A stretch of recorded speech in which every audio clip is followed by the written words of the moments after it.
반갑습니다. 인생교육 졸업자 비비런덕입니다. 자, 오늘 이 시간에는 한국자산관리공사 채용형 청년 인턴 자소서 4번 항목 해설 보내드립니다. 제 영상이 처음이시라면 아래 설명란에 링크 주소를 따라 자소서 그리고 면접 비법 노트 댓글로 메일 주소 남겨주시면 보내드리도록 하겠습니다. 자, 4번 항목 보겠습니다.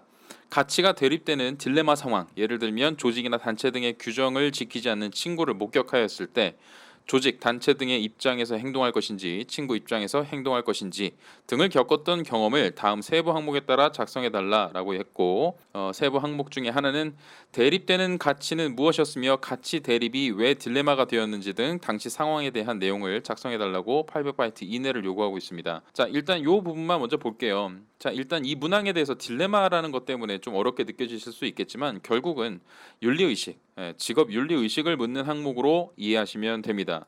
그래서 소재를 떠올리실 때도 막막하실 수 있겠지만 주로 이런 것들은 시간이나 돈, 즉 비용과 관련된 그런 소재들, 그런 데서 가치가 대립되는 그런 사항들을 떠올려 보시는 게 가장 쉽죠. 그래서 정해진 업무 매뉴얼이 있거나 혹은 프로세스가 있거나 규율이 있는데 그런 존재하는 문제 앞에서 시간이나 비용의 효율성을 두고 입장이 갈려서 빚어지는 문제들을 떠올려 보시면 되는데, 자, 좀 더 구체적으로 예를 들어드리자면, 자, 동아리 회비 등 공금 사용과 관련해서 선집행 후 처리를 해야 되는 상황들이 있을 수 있죠. 그래서 먼저 좀 유용을 해서 내가 긴급하게 어떤 업무에 조금 쓰고 나중에 그 비용을 땜빵 처리를 할 테니까 일단 자금을 좀 융통해 달라라고 요청을 할 수도 있는 그런 상황들이 있을 겁니다. 그래서 정해진 프로세스대로 어떤 보고 체계를 따라서 가다 보면, 그리고 이제 장부에 뭐 기입을 하고 정식으로 승인을 받고 그런 자금들을 내어주고 그런 프로세스를 따라가자면 급히 처리하지 못하기 때문에 이를 요청한 특정 개인이 불이익을 볼 수도 있는 그런 상황들에 여러분들이 놓여 있던 그런 상황들을 한번 떠올려 보셨으면 좋겠어요. 그래서 과연 여러분들이라면 이렇게 급히 처리해야 될 예산을 융통해주고 눈 감아줄 것인가, 그런 딜레마에 빠졌던 일을 떠올려 볼 수도 있습니다. 두 번째로, 자, 놀이공원에서 여러분들께서 아르바이트를 했다고 예를 들어볼게요. 자, 그런데 롤러코스터예요. 그래서 2시간 동안 사람들이 기다려야 되는 그런 롤러코스터에 여러분들께서 안내 요원으로 배치가 되어 있습니다. 자, 그런데요, 아이의 키, 최소한 이 놀이기구를 타려면 5세가 넘어야 되고, 뭐 키가 120cm 이상이어야 되고, 몸무게는 뭐 30kg 이상이어야 되고, 이런 등등의 제한들이 있었다고 칠게요. 자, 그런데 앞에서 어떤 안내가 제대로 되지 않았던 상황인 것인지 2시간을 기다렸던 그런 고객들, 가족들이 오셨는데 알고 보니까 이 애가 5살 이상부터 탈 수 있는데 4살이었던 거예요. 그런데 이제 부모님은 거기서 이제 빡쳤죠. 그래서 우리 애 10월 달에 태어나서 이제 2달만 지나면 5살 됩니다. 자, 그러니까 게다가 나 지금 2시간이나 기다렸거든요. 지금 몸무게나 다른 부분들은 문제가 되지 않아요. 나이 제한 그 2달 때문에 지금 못 한다는 게 말이 됩니까? 그래서 이렇게 짜증을 내고 뒤에 있는 그 손님들도 종용을 하는 거죠. 자, 웬만하면 태워줍시다, 이렇게 얘기를 하고 있습니다. 자, 이런 상황에서 과연 입장을 허용해야 할 것인가에 대한 그런 딜레마에 빠졌던 상황일 수도 있을 것 같습니다. 자, 세 번째로는 여러분들이 프로젝트를 하시는데 과제의 난이도가 굉장히 높은 상황이 있었다고 친다면, 자, 논문 같은 자료들을 유료로 다운받아서 그대로 이제 도용하거나 발췌해서 쓰자는 의견이 나왔습니다. 이때 이것을 그대로 묵과할 것인가, 그런 딜레마에 빠질 수도 있고, 자료뿐만이 아니라 불법 프로그램 다운로드를 받아서 사용하자는 의견, 이런 의견에 대해서 여러분들은 어떤 입장을 취하셨는가, 그런 딜레마에 빠진 적이 있는가를 한번 떠올려 보시면 웬만한 범주 내에서는 여러분들이 쉽게 경험을 좀 떠올리실 수 있을 것 같아요. 그래서 제가 이제 예를 들어드린 게 여러분들의 동아리 활동, 아르바이트, 그리고 프로젝트, 그렇게 다양한 경험 속에서 여러분들이 딜레마를 겪었던 상황들이 있을 것이기 때문에 그런 것들을 좀 떠올려 보시면 좋겠다는 취지에서 예를 준비를 한 거고, 자, 그래서 여러분들이 자칫 비용이나 이런 시간을 줄이는 문제를 두고 사실 우리는 효율성이라는 말로 바꿔 부르기도 합니다. 그래서 효율성이라는 것을 앞세우다 보면 죄의식을 상쇄시켜주는 효과를 볼 수가 있죠. 그래서 이를 주장하는 이들은 관례 또는 이제 관습, 이런 것들을 언급하면서 책임감이나 죄의식을 없애주려고 하기도 합니다.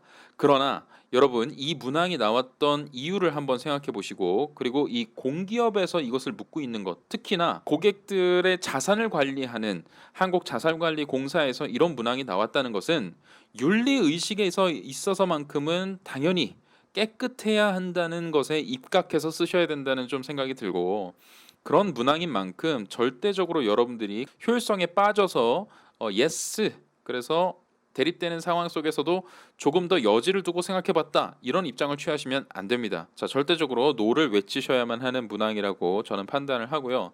자, 어설프게 타협하고 임기응변을 발휘했다거나 융통성을 발휘했다, 이런 주장들은 결코 옳지 못합니다. 이 딜레마 속에서 그런 딜레마에 빠졌던 것은 사실이나 나는 결단코 거기에 꼬임에 빠져들지 않았다, 나한테는 이 원칙 준수라는 대명분이 있었기 때문이다, 이런 논리가 와줘야 된다는 겁니다.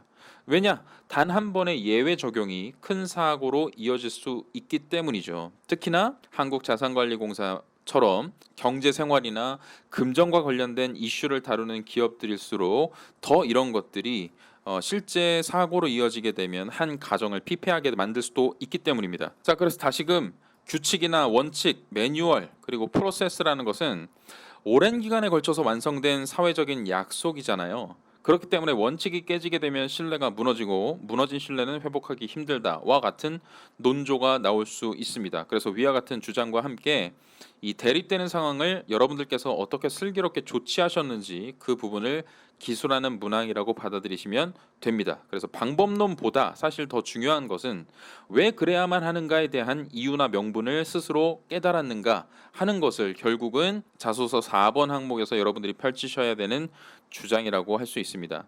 작성법만 놓고 보자면 지금 이 800바이트 이내에는 어떤 내용들이 들어가야 되느냐, 대립되는 상황에 대해서 간략한 개요 정도가 들어와 줘야겠죠. 글자 수가 어차피 400자밖에 안 되기 때문에 한 2줄 정도만, 어떠한 상황에서 저는 어떠한 역할을 하고 있었습니다, 혹은 어떤 입장에 놓여 있었을 때의 일입니다, 그렇게 던져두고 가치 대립이 빚어진 상황에서 상대방의 의견을 충분히 이해할 수 있도록 기술하는 게 조금은 포인트라고 생각해요.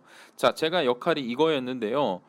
딜레마에 빠졌던 상황 속을 놓고 보면 어떤 요청이 있었기 때문입니다 라고 들어가는데, 실제 상대방이 어떤 취지에서 이렇게 나한테 부탁을 했고, 혹은 규정을 어길 수밖에 없었고, 이런 부분들을 보는 사람이, 이 자소서를 읽는 사람도 충분히 공감할 수 있게끔 해주는 게 핵심이에요. 그래서 보는 사람이 이 상황을 딱 봤을 때, 아, 요거는 정말 생각해 볼 수 있는 딜레마다라는 인정을 좀 받을 수 있어야 하기 때문에 여러분들이 객관성을 확보하시는 것이 중요하고요. 이게 뭐 사실 그렇게 크게 어려운 부분이 아니라, 앞서 말씀을 드렸던 그런 예시에서 보아도 사실 이런 부분들이 그냥 자칫 그냥 지나친다고 생각을 해보면 그다지 중요한 문제가 아닐 수도 있고, 또는 개인의 사정을 봐주는 것이 옳은 상황인 것처럼 느껴질 수도 있는 그런 것들, 그런 부분들을 조금 더 언급을 해주시면 누가 봐도 이것은 딜레마 상황이 맞겠구나라고 생각이 좀 들 수 있겠죠. 자, 그래서 이제 다음 문항이 딜레마 상황에서 본인은 어떤 가치를 선택했고 구체적으로 어떤 행동을 했는지, 그리고 그 결과는 어떠했는지 역시 800바이트 이내로 작성하라는 건데, 자, 앞에서 이제 우리가 상황과 그리고 상대방이 이런 규정을 어길 수밖에 없는 상황이 왜 딜레마였나를 풀어주셨다면, 이제는 자, 그러나 그럼에도 불구하고 내가 선택한 가치는 무엇이다 라고 이제 기술을 해주셔야겠죠. 그래서 왜 이것을 선택했는가, 바로 예견되는 상황에 대한 어떤 묘사, 앞으로 벌어질 어떤 큰 사고나 사건, 이런 것들에 대한 묘사가 와줄 수도 있고, 조직의 신뢰가 무너질 수도 있겠다는 그런 교훈, 인사이트를 느꼈다라고도 써주실 수가 있겠죠. 그리고 이제 바로 방법론으로 와서, 자, 그래서 저는 상대를 이런 부분들을 충분히 설득시킬 수 있도록 논리적으로 자료를 준비했습니다, 혹은 객관적인 데이터, 과거 데이터를 들어 미래를 예측할 수 있는 근거를 제시했습니다, 혹은 조직에 가해질 그런 위해나 지켜내야 하는, 그 규정을 지켜내야 하는 이 목적이나 당위성, 명분에 대해서 충분히 한 번 더 공감을 할 수 있도록 리프레시 시켜줬다, 이렇게 써주실 수도 있는 것이죠. 자, 그런데 조금 더 좋은 디테일한 방법은 나의 희생을 통해서 대안을 제시할 수 있었다, 이런 것이 온다면 좀 더 좋지 않을까라는 생각이 듭니다. 그러니까 당연히 위에서 말했던 이런 부분들을 예로 들어서 그런 액션들을 취함으로써 하지 않았다, 그러나 그 친구의 개인적인 입장을 생각해 봤을 때, 그가 친구라는 사실을 인지를 했을 때, 나는 다른 방법으로 나의 희생을 감수하더라도 다른 방법으로 도움을 주었고, 그런 대안을 상대방이 받아들였다, 이렇게 써주신다면 조금 더 수준 높은 방법일 수 있습니다. 자, 그래서 이제 결론 부분으로 와야 되는데 결과 상황이 저는 반드시 아름다운 마무리일 필요는 없다고 생각해요. 사실 이렇게 이제 뭐 규정을 끝까지 고수를 하다 보면 상대가 서운함을 토로할 수도 있고 의의가 상할 수도 있습니다. 자, 그러나 여기에서 결론 다음에 반드시 와주셔야 되는 건 여러분들만의 결과적인 인사이트. 하지만 그래도 내가 생각하는 규정 준수의 순기능이라는 것은 이것이었고 문제 상황 예방에 앞장섰다는 그런 데서 내가 뿌듯함을 얻었다. 그런 걸 느꼈다. 그래서 이런 본인이 생각하는 규정 준수의 중요성이라든지 내가 향후 업무에서 어떻게 접목시켜 나갈 것이라는 확신이 들었다. 나는 항상 이런 자세로 업무에 임하겠다라는 각오와 함께 마무리해 주시는 게 이 문항을 쓰시는 올바른 작성법이라고 저는 생각합니다. 그래서 추가적으로 궁금한 점이 있으시다면 오픈 카톡방이나 댓글을 통해서 남겨주시면 성심성의껏 달아드리도록 하겠습니다. 자, 오늘은 여기서 마치겠습니다. 여러분, 할 수 있다.